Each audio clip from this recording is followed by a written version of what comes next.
বছর ঘুরে আবারও এলো ঈদুল আজহা। ত্যাগের মহিমায় সমজ্জ্বল মহান আল্লাহ পাকের প্রতি গভীর আনুগত্য সর্বোচ্চ ত্যাগের নিদর্শনে ভাস্বর পবিত্র ঈদুল আজহা আমাদেরকে কোরবানির তাৎপর্য এবং মর্মার্থ অনুধাবন করে সমাজে শান্তি ও কল্যাণের পথ রচনা করতে হবে।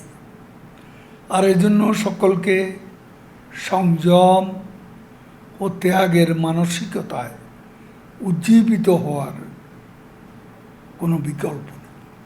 অর্জনের ধারাবাহিকতায় বঙ্গবন্ধু কন্যা দেশরত্ন প্রধানমন্ত্রী শেখ হাসিনা যে ভারসাম্যপূর্ণ শোষণহীন ন্যায়নিষ্ঠ এবং সমৃদ্ধ বাংলাদেশ বিনির্মাণে নিরলস কাজ করে যাচ্ছেন, তা সফল করতে প্রয়োজন নিষ্ঠা, সততা এবং ত্যাগ। অকৃত্রিম ভালোবাসা ও ত্যাগের আদর্শ আমাদের ব্যক্তি ও সমাজ জীবনে প্রতিফলিত হলে প্রতিষ্ঠিত হবে প্রত্যাশিত শান্তি ও সৌহার্দ্য। আমি দলমত নির্বিশেষে সকলকে একটি অসাম্প্রদায়িক সমৃদ্ধ বাংলাদেশ বিনির্মাণে কর্ম, চিন্তায়, ত্যাগ, আনুগত্য এবং সততা চর্চায় নিবেদিত হওয়ার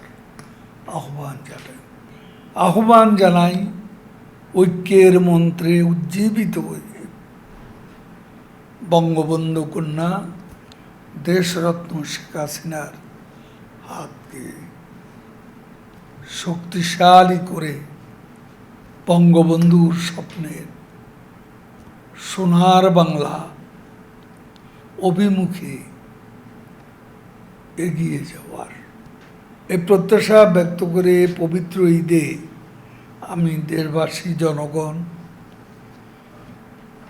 প্রবাসে অবস্থানরত বাংলাদেশি সকলকে বাংলাদেশ আওয়ামী লীগের পক্ষ থেকে জানাচ্ছি আন্তরিক শুভেচ্ছা। ঈদ মুবারক। জয় বাংলা, জয় বঙ্গবন্ধু। বাংলাদেশ চিরজীবী।